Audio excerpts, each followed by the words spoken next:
You could be shit at your job, but if you're good friends with the managers, guess what? You're keeping your job. Like, Always say minimum wage, minimum effort. minimum effort, because Like, you you're do not put your life overnight. and soul into a place that will replace you before the week is done. You're just a number to them. Hi, I'm Liv. Hi, I'm Christina, and welcome to our new podcast. No Nepo babies here. For the jack of all trades, the in-trainings and closeted creatives. We're here to share what we know and figure out what we don't. Because ambition does not need a trust fund. Absolutely not. What are we talking about today, Christina? We are talking about stability and security. The biggest thing for a creative. Will we ever be stable? Will we ever be secure? This is also talking about emotionally as well as just financially as well. Yeah, no. This is mental, emotion. We're hitting all the, what's the thing that needs to be, is it PHSE? The one that is like mental, emotional, physical, financial. Where it was like, don't do drugs to get pregnant, please. Or bully anyone while you're there. Oh, yeah. Don't do that. Imagine bullying someone you're pregnant. Anyways, that's... I know, bad juju on the baby. I actually have a little quote that I thought could be useful to get We love a saying, started on we here. love a quote. We walk in Pinterest board. I've got to just do what I can to stay with her. There's a writer, you might have heard of him, Neil Gaiman. Oh, okay. Hey there, it's Christina in the editing suite. Just want to let you know before the episode kicks in, this was filmed last year, pre the allegations made against the artist, and we just want to say that we do not condone abuse of any form, and we stand firmly with the victims.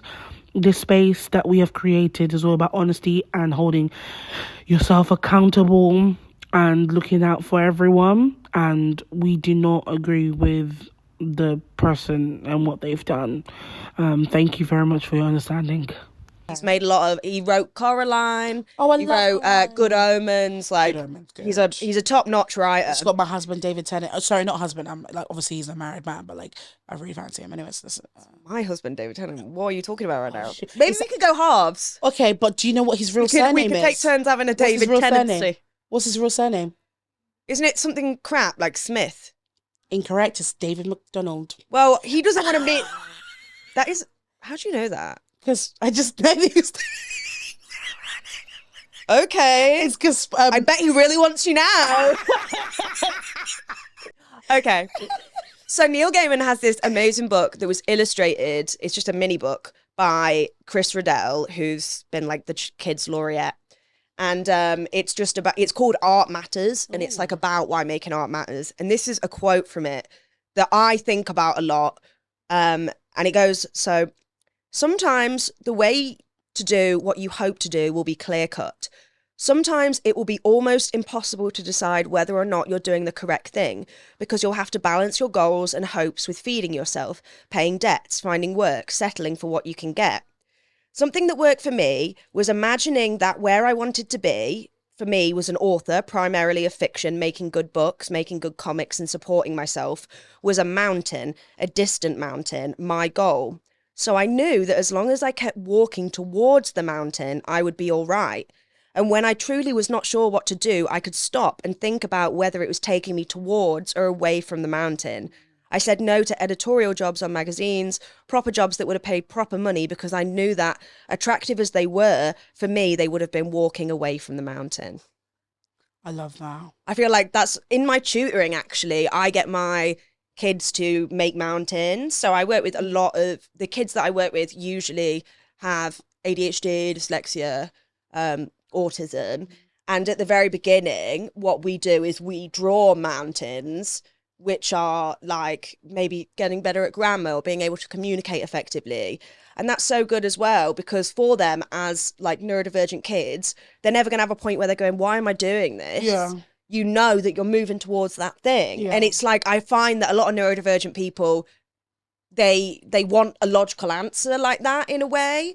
Like, why does this matter? Why am I doing it? It's bringing you to the mountain. It's getting you closer. Getting you closer. Little thing that you do is stepping stones towards the bigger goal. Even if it feels like, oh, but why am I doing this? It works. Even if like as a writer, every day you dedicate yourself to do 10 minutes of writing. It could, I think you'd say about it, it's just sometimes just writing away, just Yeah. writing away. Even though you might be like, oh, this doesn't make any sense. Or even like with content creating, you create a lot of stuff. You have to kind of figure out your why and who your target audience is. And you cannot be able to do that if you don't create a bunch of stuff. Like the amount of, there's going to be a lot of things that you create that don't mean anything, but there's going to be sometimes that one thing that you create out of creating loads that makes you figure out these important parts of who's my who and why's my why, and figuring out those points. I find it interesting because, as well, stability and security are very subjective things.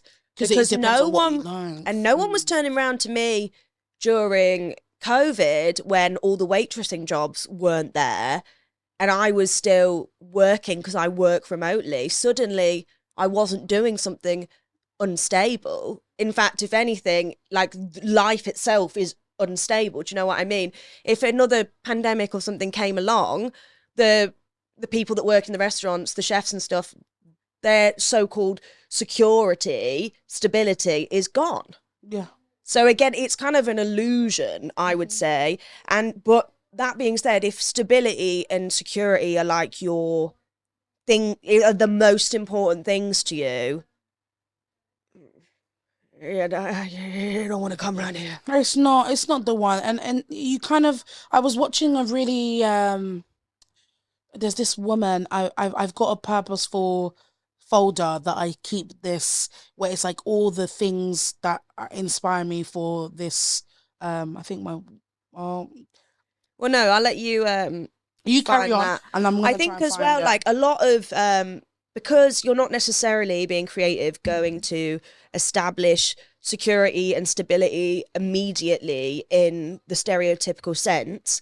You can create stability, and you should as a freelancer, within yourself and personal practices and having boundaries, because otherwise you say, oh, I don't have a boss, but it's better to like be your own boss and have those groundwork and rules, because otherwise, like if you have no routine or anything in any way, things are probably going to fall apart a bit more. But if you have certain practices, let's say you journal or you meditate or you every week you do a certain thing, you are creating your own version of stability, your own version of routine, where otherwise as someone working for yourself there maybe isn't one. No.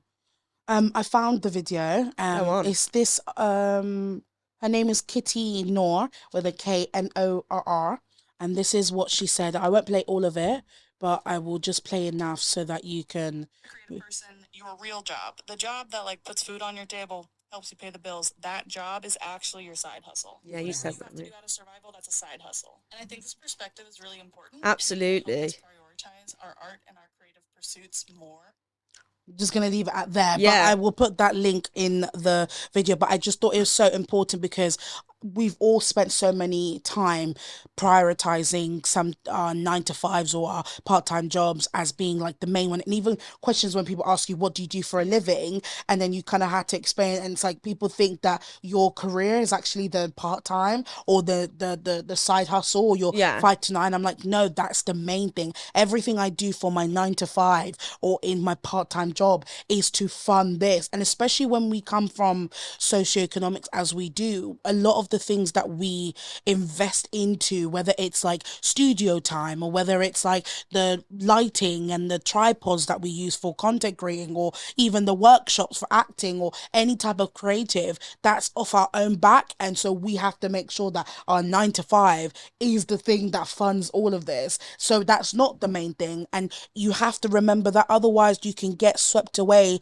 with the stability of being like, hey, at least I get a monthly pay every month and it's great. But it's like, do you feel satisfied in your soul? Because after a while you start to feel shit. And there's absolutely no shame at all in having a job that allows you to do your creative stuff. In fact, for so many people, for most people, it's absolutely necessary. Yes. But I totally agree with what you said as well. I feel like you can fall under these illusions when you work. Say, I used to work in waitressing and stuff, where First of all, they take serious advantage of you. It's really physical, hard work.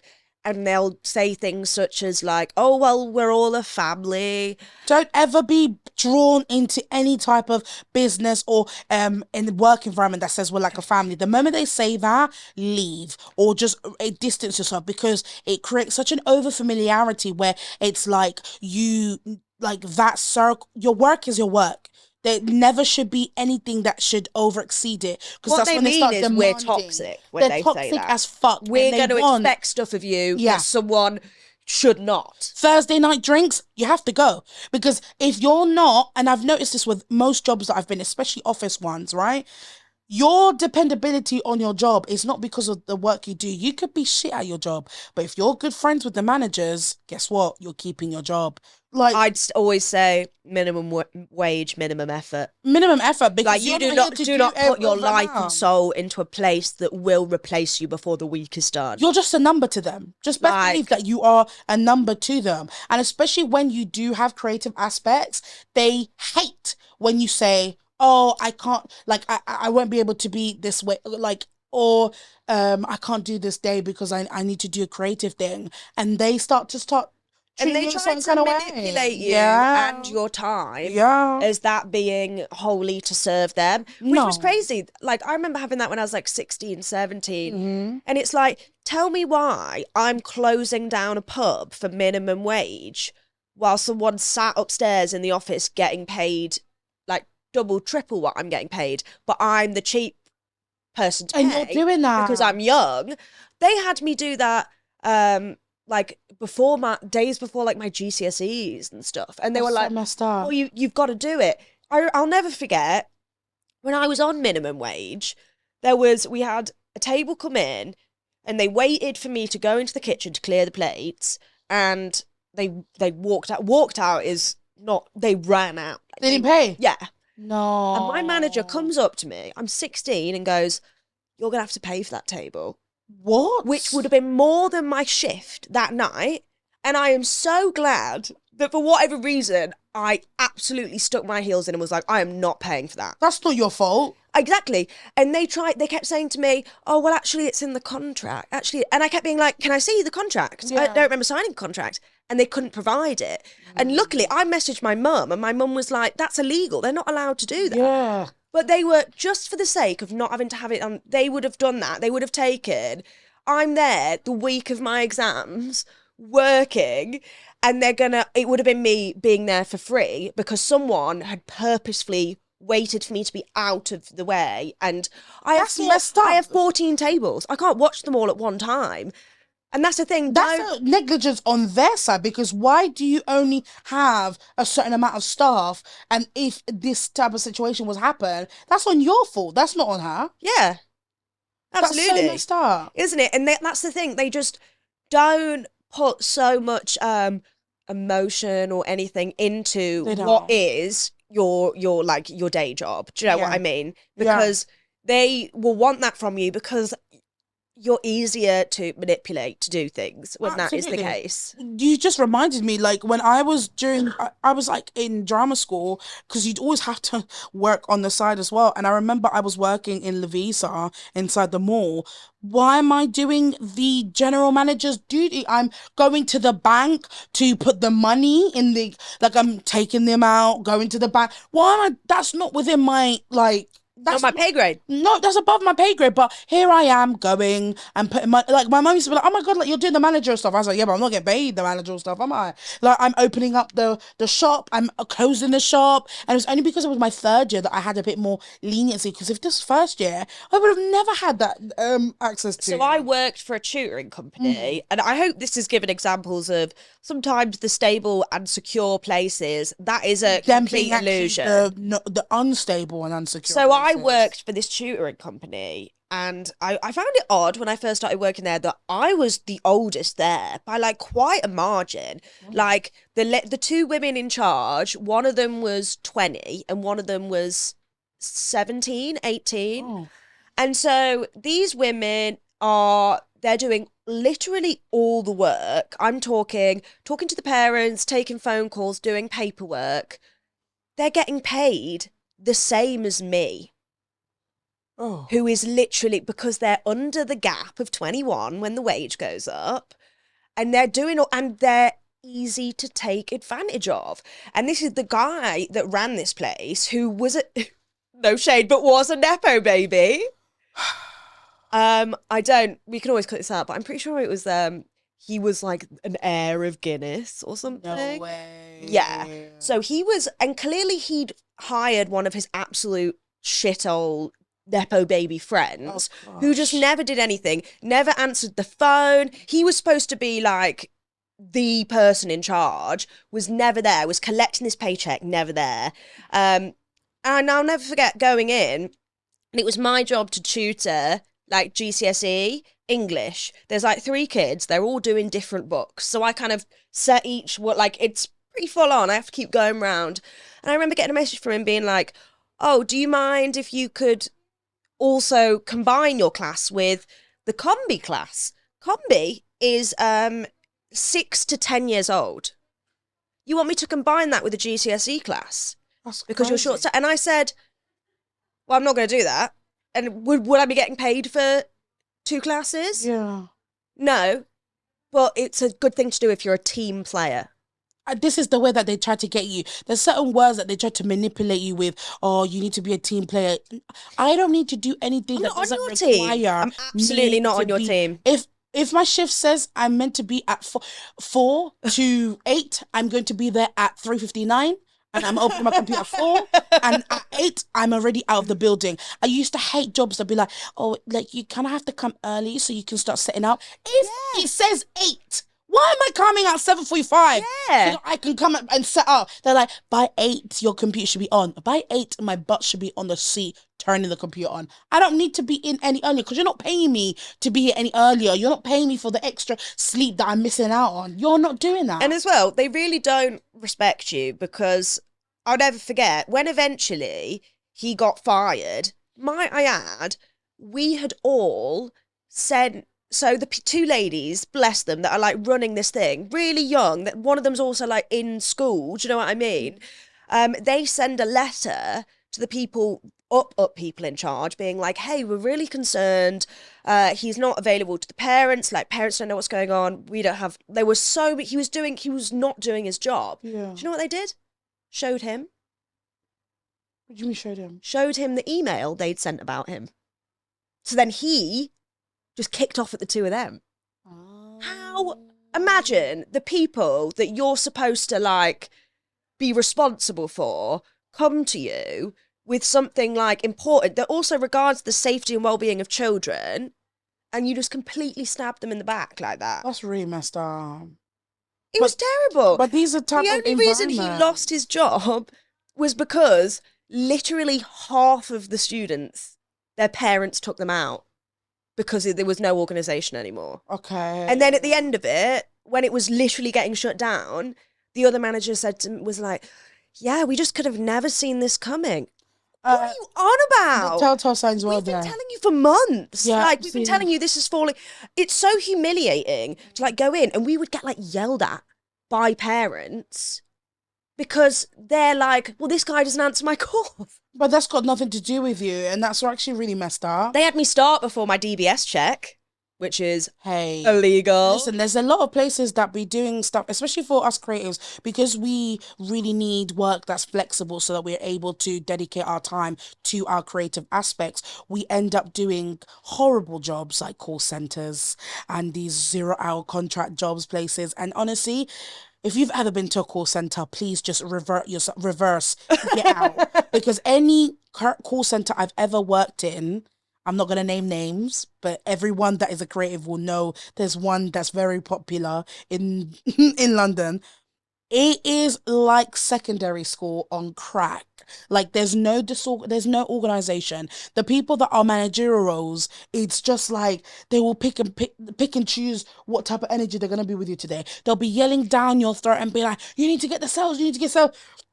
and the next minute you know they're trying to be banterous with you. And It's you literally need to like pick and a choose. toxic relationship. It's disgusting. I actually one time said to my boss one time, I was like, "Are you bipolar?" And everyone looked at me like, and I was like, "No, because what is this? 1 second you're yelling at us, shouting at us next, and the next you're dancing like a monkey on the floor. I don't understand. You need to keep it consistent. You can't be." But he knew not to yell at certain people because he knew if he yelled at me, when I gave it back to him, it's kind of like he liked it when like you give it back to him. But the people that wouldn't really give it back to him, he would take advantage to like yell, and that's not even including the bloody work dramas. So honestly, it's not all dandy and frandy in the stability As a security creative, side. so on the creative side of things, how would you suggest garnering or building a semblance of stability and security? I mean, it starts with the mental. I always say that it really starts with the mental, making sure that you are at a state of mental stability and mental security. I think it took me a good couple of years being in the industry to understand that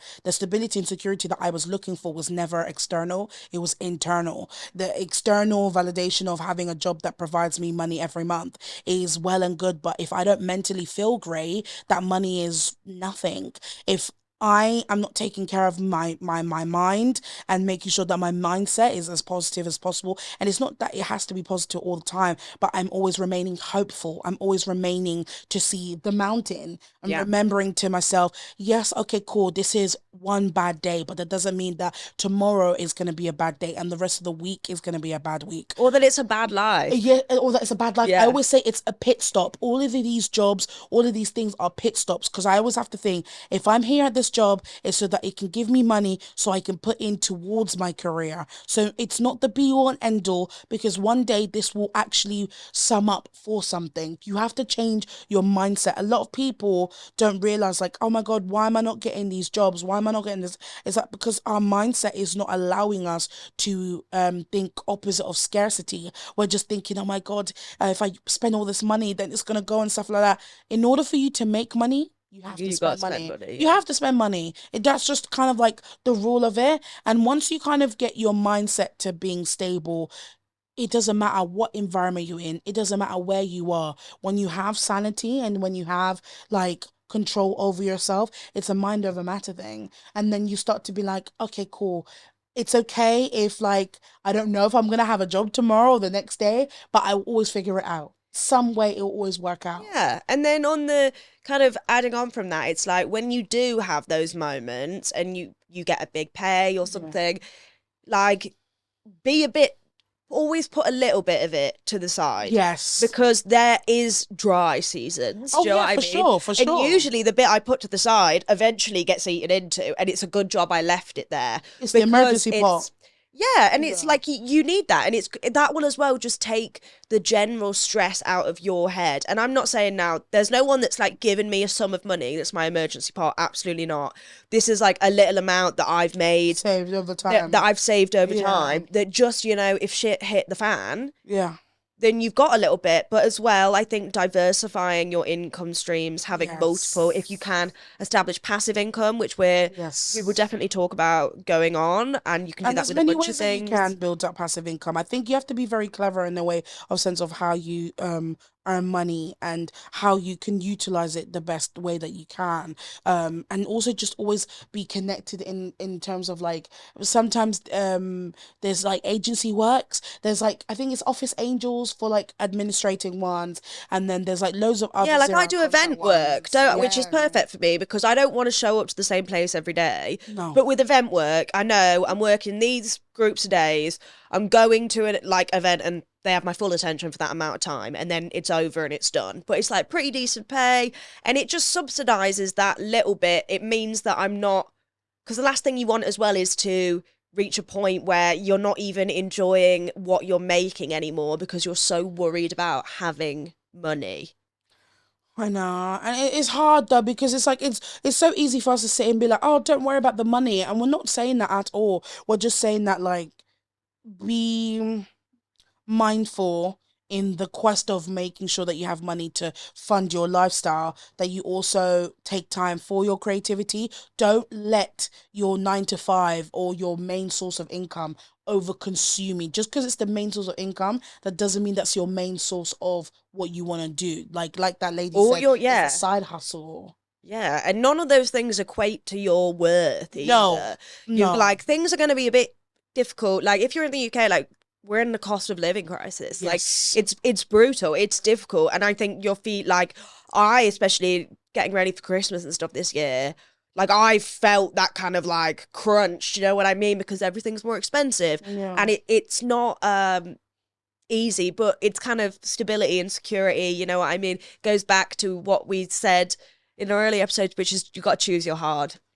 It's Hey, hard either way. you have to choose your heart. And the thing is, like, with this industry, there's gonna be trials and tribulations, and there's gonna be Hello ups and there, future downs. self, But you just Christina, always still coming have to from the editing remain suite. I just wanted faithful to add on top to of it because since then I had a really the amazing bigger goal of it, the conversation bigger with picture a of good it, friend of you mine know. in And it's not to regards be to like, why in it's like, society oh, we keep okay, one day I'm gonna referring make it to out. things being But for some delusional. people, And that it's mentality really because helps to be Yeah. like, we this is reckon not that a always lot gonna of be times my when you tell reality. someone that And these another type thing of I have to dreams, add to to this is them it's be so open to being delusional. unrealistic I in the think people realm always think of when they their hear delusional, reality they're like, that they what? call it But in order for delusion you to be able to see because a reality for that you them don't it's currently not see, possible that Yeah. you it's a have dream to that be can come delusional true. until it's So I real. add on top of this to say keep dreaming big, and also don't just be telling everyone your dreams. Tell people your dreams that they can also see it too. Have people in your circle that are able to see beyond the realities that you currently live in with yourself. Yeah, that's all.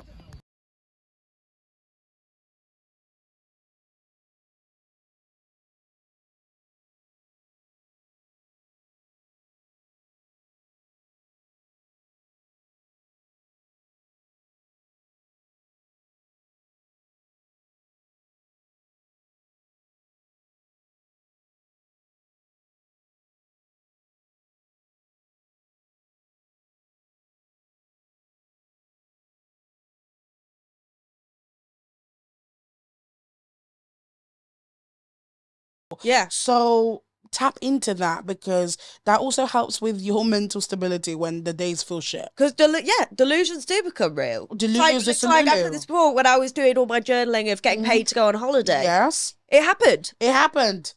This is Do you know why what I mean? the vision When I was boards, the mood writing it, I was boards. like, well, that would be crazy. Like, how would that? You don't have to be able to imagine how.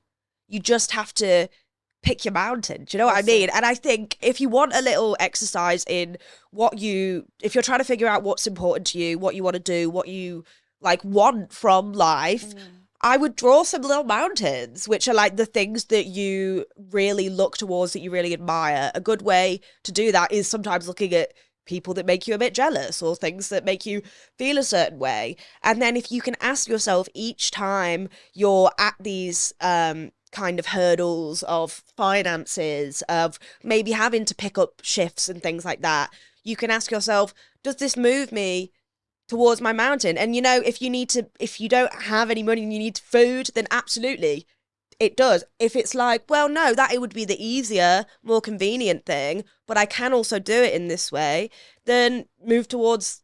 If it's not moving towards the mountain, don't go. If it No. is, go. Yep, that is literally it. There are more important things in the world than stability and security, but as a human being, it's so hardwired to really want those things. And I think as well, if you grow up kind of poor, you really want those things, and there's nothing wrong with wanting those things, but you have to decide if you value it above being creative, if you value it above following your dreams. I don't know if you have anything to add, Christina. I just think, in regards to stability, like you said earlier, it's how you view it. And a lot of people will think the stability and security is getting a full-time job, but been there, done that, hated it, and ended up quitting because I was just like, this will never fulfill me in a way that my creative career will fulfill me. And so I have to really think about it in depth. What is my stability and what is my security? Because even then, when I did have that money coming in every month, I was like, this is great, but this is not Especially This is if what I want. if you're working your ass off so much that you have no energy to devote to your creative stuff. I used to come back like a zombie. I'd be like, I don't You have, don't and then have I'd it be in you when burnt you're working out. full time. And then like creatively, I'm burning out. I don't have anything to give. And I'm like, I don't want to get to that stage where my body's giving in on me because, or my creativity is giving in on me because it just feels overwhelmed with how much work there is. And like, even if it's as simple as just sitting down doing Excel sheets, it's a lot. Yeah. It takes away that mundaneness. It takes away from your creative, and you need to be, that's another thing, you need to be around people that going back to community collaborations, you need to be around people that actually spike up that that inspiration, fill you up. that fills I you up. always Work feel doesn't so do it. energized when we hang out together. Every time. Whereas like some people, sometimes I'm like, I feel tired after hanging out with them. That's like, that you know, when spiritual energy. you're like fucking rowing the boat by yourself. I know we've got 2 men on deck when it's me and you, It's babe. just- You know what I yeah, mean? do you know what I mean? Because even at work, I will 100% say it, and I think this will be a great way to sign it off. Some of the most negative people I've ever met in my life are in workplaces. They're so negative. I would argue all of the most negative people that I know Are from workspaces, absolutely, and it's that limiting mindset. And then you're here be like, I'm gonna be a creative, and they're like, oh yeah, bless you. I think one time I was doing it, and I was like, I think I just filmed an advert, and the person was like, oh yeah, it's good to do these things whilst you're young, these little fun things. I was like, first of all, there's no little. Second, it is fun, but it's my career. it's life. Yeah. It's like, do you know what I mean? But yeah. That is the end of stability over security. Thanks for coming along again. And if you have any Yes. questions, definitely reach out to us. We're No Yes. Nepo Babies here Yeah. on our socials. Christina Verse on her socials. The unpoetic poet. On my socials. And this is so much fun. We love doing it. And Yes. hopefully you like listening to it. And comment down below with any of your stories and questions and queries. Thank you so much. Thank you so much. See you. Bye.